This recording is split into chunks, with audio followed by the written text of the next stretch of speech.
Welcome to The Explainer. Today, we're diving into a really powerful idea that is, well, all about you. It's a theory that gets to the heart of why you pick up certain habits, why you believe you can or can't do something, and how much of that comes not just from your own experiences, but from watching the people around you every single day. So let's just start with a really fundamental question. Think about it. How much of what you do, what you say, who you are, is just a copy of what you've seen other people do? Are we all just really good mimics? For a long time, psychology had a pretty simple answer, but that was all about to change. And, believe it or not, the whole story starts with a toy. Yep, an inflatable clown doll named Bobo. And this one experiment, it didn't just give us a new theory of learning. It really gave us a brand new way of understanding ourselves. Okay, so this is where we meet our main character, psychologist Albert Bandura. Back in the 1960s, the big idea was that we learn through direct reinforcement, rewards and punishments. Simple. But Bandura had this hunch that there had to be more to the story. The setup was pretty simple, but the results were wow. He had one group of kids watching an adult just wail on this Bobo doll, punching it, kicking it, yelling at it. Another group saw an adult just playing peacefully. And the results were honestly startling. The kids who saw the aggression, they didn't just become aggressive themselves. They copied the exact same weird, specific, violent things they had just seen. And this quote from Bandura just nails it, doesn't it? Think about it. You don't have to touch a hot stove yourself to learn that it's going to burn you. We learn by watching. And this became the cornerstone of what he first called social learning theory, this idea that a huge chunk of our learning comes from observing and interacting with other people. But, as Bandura kept digging into this, he realized that simple observation couldn't explain everything. Like, why can two people watch the exact same thing but react in totally different ways? Why don't we just copy every single behavior we see? There was clearly a piece of the puzzle still missing.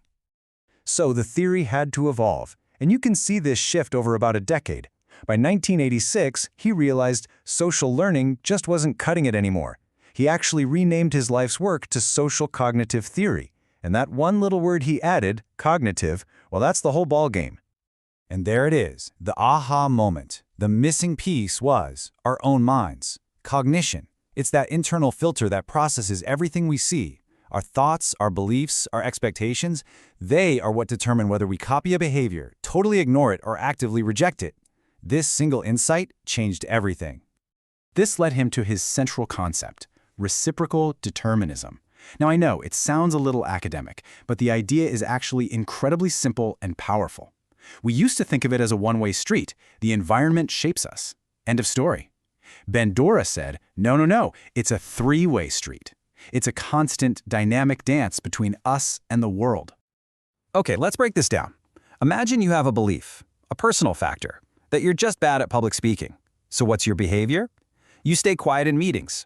And what happens in your environment? Your boss eventually stops asking for your opinion. And what does that do? It just reinforces your original belief that you have nothing to contribute. You see? It's a feedback loop. We are all living in these loops all the time. And this is where the theory gets so empowering, because it means we aren't just puppets being jerked around by our environment. Bandura called this human agency. It means we can consciously step into that feedback loop and change it. We can choose to alter our thoughts. We can choose to alter our behaviors. And in doing so, we can actively shape the world around us. So if we have this agency, this power to act, what's the one ingredient that really determines whether we actually use it? Well, that brings us to what is probably Bandura's most powerful and practical concept of all. And that concept is self-efficacy. Just think of it as your internal confidence meter for a specific task. You could be a brilliant musician, but if you have low self-efficacy about performing live, you're never going to get on that stage. It's not about having the skills, it's the belief that you can actually use them when it counts. And that belief so often is what separates just trying from actually succeeding. And what's so great is that Bandura gave us a practical roadmap for how to build this self-belief. First up, mastery experiences. You start with small, achievable wins to build momentum. Second, social modeling. You find someone kind of like you who has succeeded because, hey, if they can do it, maybe you can too.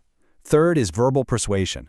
The right encouragement from people you trust can genuinely boost your belief. And finally, managing our physical and emotional states. Because let's be real, it's hard to feel capable when you're stressed out and exhausted. All right, so you might be thinking, this is all great in theory, but does it actually work in the real world? Oh yeah, Absolutely. The applications are everywhere once you start looking for them. Social cognitive theory is the framework for so many things we see every day. From those public health campaigns that use relatable people to encourage safe behaviors, to educational strategies designed to boost a student's belief that they can succeed. It's even being used to tackle massive global issues. Let's look at a concrete example. There was this AIDS prevention campaign for teenagers that was incredibly successful. And the reason it worked so well? The models they used weren't celebrities. They were relatable kids from the same neighborhoods.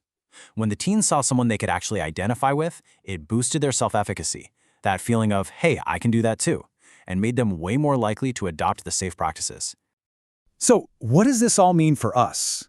When you boil it all down, the central message of social cognitive theory is just one of empowerment. We are in a constant conversation with our world. We learn from it, yes, but we also have the power to influence it, to regulate our own thoughts, and to proactively shape our own destiny. And that leaves us with a final, pretty powerful thought. This whole theory isn't just about how you are shaped by the world. It's also about how the world is shaped by you. Every action you take is a potential lesson for someone else watching. So, knowing you are a model, what will you choose to teach today?